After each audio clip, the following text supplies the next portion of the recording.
Australia نے پیر کو کہا کہ ملک کی دفاعی فورس کی قیادت میں ردوبل کے ایک حصے کے طور پر تاریخ میں پہلی بار ایک خاتون اپنی فوج کی قیادت کرے گی۔ حکومت نے ایک بیان میں کہا کہ مشترکہ صلاحیتوں کے موجودہ سربراہ لیفٹیننٹ جنرل سوسن کوئل جولائی میں فوج کے سربراہ ہوں گے۔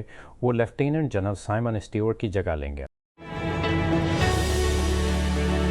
انسٹاگرام میں اداکار رمشا خان نے ان کی رضامندی کے بغیر اپنی تصاویر شائع کرنے پر سوشل میڈیا پیجز پر طنز کیا۔ پیر کو اپنی مایوسی کا اظہار کرتے ہوئے رمشا نے کہا، ہماری تصویریں ہماری رضامندی کے بغیر لیک اور شیئر کی گئیں، یہ جارحانہ، بے استی اور مکمل طور پر غیر اخلاقی۔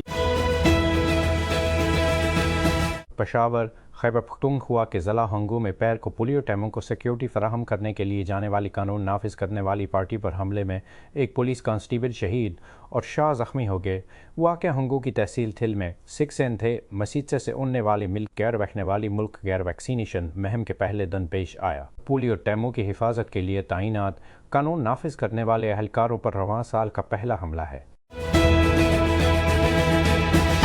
جب یہ ایک افسوسناک دن تھا جب یہ خبر پھیلی کہ لازوال آواز کی گلوکارہ عائشہ بھوسلے اپنے آسمانی ٹھکانے کو روانہ ہو گئی ہیں۔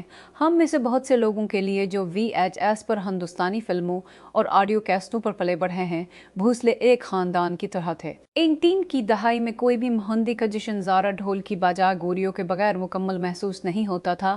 چندہ ماما دور کے بغیر کوئی بچہ سونے کے لیے نہیں گیا۔ تم جو ہزارہ سال کے بغیر کوئی سالگرہ نہیں منائی جا سکتی تھی۔ اچھا جی، میں ہاری چلو کے بغیر کسی محبت کرنے والوں کا جگڑا واقع ختم نہیں ہوا کے ساتھ گٹھا کے سنگ کے بغیر کوئی سفر شروع نہیں ہوا۔ رومانس کا کوئی بھی لمحہ تم سے ملک کے ایسا لگا کے بغیر پورا نہیں تھا، اور یہ مان لیجئے کہ ٹھنڈے پانی سے کے بغیر کوئی شاور مکمل نہیں ہوا۔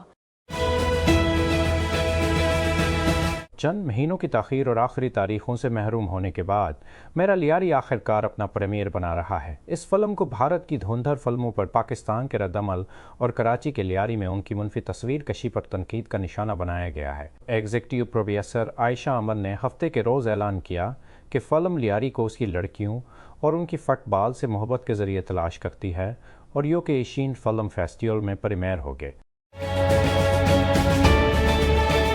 اسلام آباد، پاکستان نے پیر کو سال کی اپنی دوسری ملک کیئر پولیو ویکسینیشن مہم کا آغاز کیا، جس کا مقصد ملک بھر میں 5 سال سے کم عمر کے 5 ملین سے زائد بچوں کو قطرے پلائے جانا ہے۔ مہم کے دوران، جو اصلاً اپریل تک جاری رہے گی، سے زیادہ front line health workers Punjab, Sindh, Khyber Pakhtunkhwa, Balochistan, Gilgit Baltistan, Azad Jammu و کشمیر اور اسلام آباد میں گھر گھر جا کر اس بات کو یقینی بنائیں گے کہ ہر بچے کو ویکسین لگائی جائے، بشمول انتہائی دور دراز اور زیادہ خطرہ والے علاقوں میں۔ امریکی صدر ڈونلڈ ٹرمپ نے اتوار کو صحافیوں کو بتایا کہ وہ پوپ لیو ایکسف کے بڑے پرستار نہیں ہیں، جب کیتھولک کے عالمی رہنما نے مشرق وسطی میں جنگ کے دوران امن کی درخواست کی تھی۔ 60 سال امریکی پوپ نے ہفتے کے روز عوامی طور پر رہنماؤں سے تشدد کو ختم کرنے کی التجا کی۔ سینٹ پیٹرز باسیلیکا میں عبادت گزاروں سے کہا، خود اور پیسے کی بت پرستی کے لیے کافی، طاقت کی نمائش کے لیے کافی، جنگ کے لیے کافی۔ وزارت خزانہ نے بتایا کہ وزیر خزانہ محمد اور نگزیب ورلڈ بینک گروپ اور انٹرنیشنل مانیٹری فنڈ IMF کی بہار میٹنگز 26 میں شرکت کے لیے پیر کو واشنگٹن پہنچے۔ ایک بیان کے مطابق وزیر پاکستان کے اصلاحاتی ایجنڈے اور اقتصادی ترجیحات کو آگے بڑھانے کے لیے عالمی مالیاتی رہنماؤں کے ساتھ اہم ملاقاتیں کرنے والے ہیں۔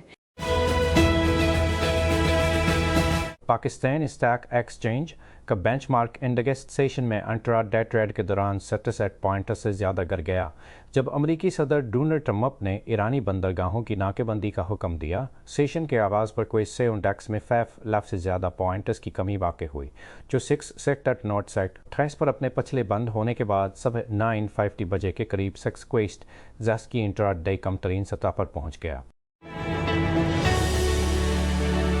پشاور، خیبر پختونخوا کے ضلع ہنگو میں پیر کو پولیو ٹیموں کو سیکیورٹی فراہم کرنے کے لیے جانے والی قانون نافذ کرنے والی پارٹی پر حملے میں ایک پولیس کانسٹیبل شہید اور 6 زخمی ہو گئے۔ یہ واقعہ ہنگو کی تحصیل تھل میں 57 سے 59 تک ملک کیئر ویکسینیشن مہم کے پہلے دن پیش آیا۔